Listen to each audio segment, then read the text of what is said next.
Good afternoon, ladies and gentlemen. This is the final lecture for Race and Ethnic Relations. Keep in mind that I moved the lecture from March 16th, obviously because of the pandemic. I moved this lecture to today. And so this will be the final lecture. I ended up cutting out the lecture that was entitled The Future of Race and Ethnicity. I wanted to cover the subject. The subject material is pretty important. So, in this particular lecture, maybe it's interesting that this ends up last, I have no idea, but I was wanted to discuss just the concept of whiteness. And I start off by talking about the Census Bureau's definition of it, which is very interesting because the Census Bureau defines whiteness as including all ethnicities that are European, that are Caucasian, which I'm going to explain in a second, in the Caucasus Mountains, Middle Eastern, and Northern African. Includes quite a bit of the Arab population and Jewish population, and it's very interesting considering that that's what the United States government recognizes, but informally in the United States, I think that your average person tends to look at whiteness as just being a European thing. Interesting to note is that the current Census Bureau definition for whiteness is the same set of standards that was created in 1795. So there's a quick story about Johann Blumenbach, who was a German biologist who was tasked to come up with kind of like a pan-European or a definition for whiteness. And so he was the person in 1795 who came up with the term Caucasian. And the funny part to the story was that his decision was based on his obsession from Georgian women, of Georgian women, so from the country of Georgia. So if you look up the Caucasus region, the Caucasus Mountains in Asia, this is a small area between the Black Sea and the Caspian Sea that includes countries like Armenia, Azerbaijan, and Georgia. And he had this very particular obsession with women from Georgia, and he wanted to include them in this Pan-African definition. So if you look at the slides, he kind of took what it meant to be Caucasian, and what would eventually we would say is white, is kind of almost like the same stretch that the Roman Empire had. Most of Europe, a little bit of the Middle East, and this like thin line along the Mediterranean Sea in Northern Africa. And that became the term Caucasian.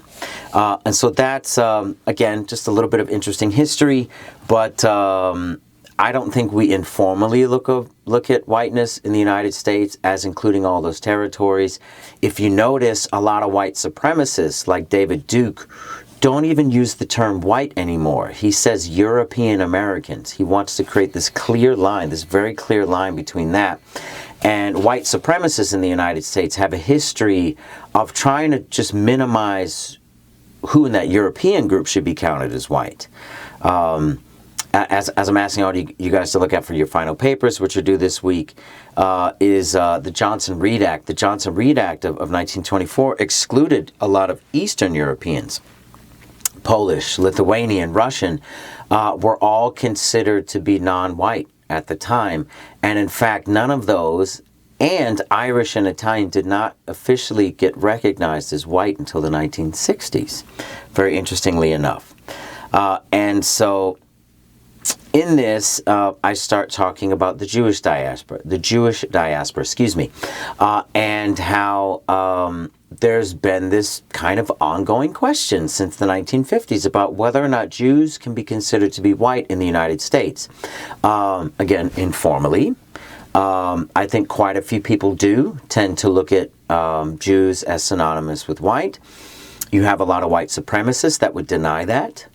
And Jewishness is very interesting because some do look at it as an ethnicity, some look at it as a race, some look at it as just a religion. I would say most within the diaspora look at it as a culture. And so I wanted to speak just a little bit about that, how that fits.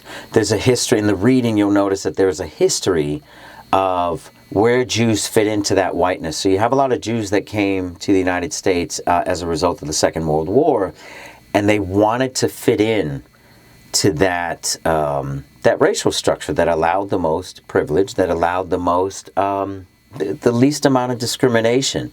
I mean, this you can't blame folks. So in the reading, she's talking about how a lot of Jews changed their last names and also changed their noses, so that they could fit fully in with what is considered to be white, so that they could just fit into American society without being looked at as the other.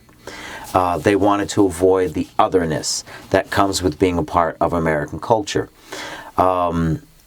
Also interesting in the reading, I wanted to emphasize how, like, to be Jewish in Europe was considered to be at the bottom of the racial totem pole for the longest time in the 19th century, going into the 20th century, and was then used to justify the mass extermination under Nazi Germany, Italy, and other countries that saw Jews as a threat, and that saw Jews, again, as an other, that is a threat to the us. And so this is a very interesting ongoing conversation. Normally, I would have lengthy conversation about exactly what we perceive whiteness to be, and this is why I have, like, you know, a picture like of Kim Kardashian, for example. I think a lot of people consider her to be white. Many people look at her and they're like, no, she's Armenian, which, by the way, again, is Caucasian. And then I also have the slides about symbolic identity and how that is interesting, because you have somebody like a Charlie Sheen. Hopefully you guys know who Charlie Sheen is. His father, Martin Sheen. Martin Sheen was a very famous actor for several decades in a row. Martin Sheen is considered to be white, but Martin Sheen was originally Mexican. Well, he still is Mexican, and originally his last name is Estevez, Martin Estevez. But he changed his last name to Sheen in order to get white roles in Hollywood. So you see how, like, some Latinos have that same option for whiteness that Jews did in the 1950s. But the problem is you have to change your name. So this is why I'm introducing those concepts of assimilation, acculturation, and accommodation. And how assimilation, honestly, here's kind of the end result, is that to be counted as white in the United States, that involves assimilation. It doesn't just involve how you look, because if you think about it, what whiteness meant 100 years ago, what whiteness meant under the Johnson-Reed Act of 1924, was white, Anglo-Saxon Protestant, meaning that you were considered to be white. I mean, white was just, I'm trying to say it's like a floating definition, but Anglo meaning English, Saxon meaning German, and Protestant, even like Protestantism, factored into that. If we use that same standard today, only about 24% of the U.S., 22% of the U.S. population would be considered to be white. And the other 78% would be non-white. What happened? How did we go from 22% to 67% today? 67% white, non-Hispanic, because we changed the standard for what white means over the past 100 years. And I predict that that standard will change again. This is why I like playing that game. Who's next to be white? Who is willing to assimilate into American culture enough where you drop you're willing to change your last name, you're willing to change your identity, you're willing to change your hair, you're willing to change how you dress in order to fit in and be fully American. Then you can be considered to be white. This is why, like I predicted, because of the model minority thing, some East Asians might be considered to be white going into the future. A lot of people look at that and they're like, but wait, what about the eyes and what about the... None of that matters. The shape of the eye doesn't matter. The color of the skin doesn't even matter. It all has to do with America changing its perception. And we did that for Italians. We did that for Greeks. We did that for Jews. We did that for Russians. And we did that for a lot of Eastern European who look different than Northern Europeans. And Southern Europeans look different as well. There's different phenotypes there. But we allowed those phenotypes in to the category of white. And so that means, historically, that means that there's going to be a group that is next. It might be Latinos, certain Latinos. It might be East Asians. I guess it could never be black people. I guess that's what it comes down to. Because if black people become white, then the whole thing falls down, and there's no point to it whatsoever after that. But and again, I predicted East Asians because I grew up in a time where a lot of Chinese Americans, for example, would change their first names to fit in. I went to school with a lot of Amy's and Susans and Jennifers, and that was not their birth names, but they did that just so they could fit into the school system.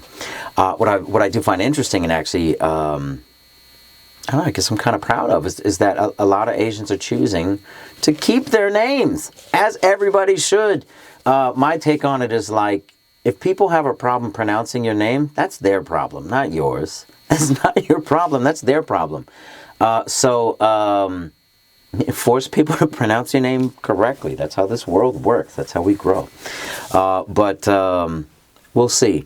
The game of who's next to be white, I don't have a solid answer for that. This is just guesses, and we'll just see how it plays out. Let's say by 2040, there will be another group in there.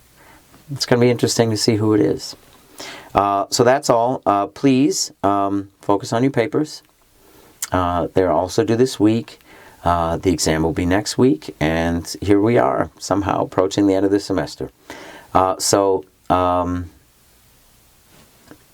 Take care. If you guys have any questions, please email me, and I'll talk to you later. Take care.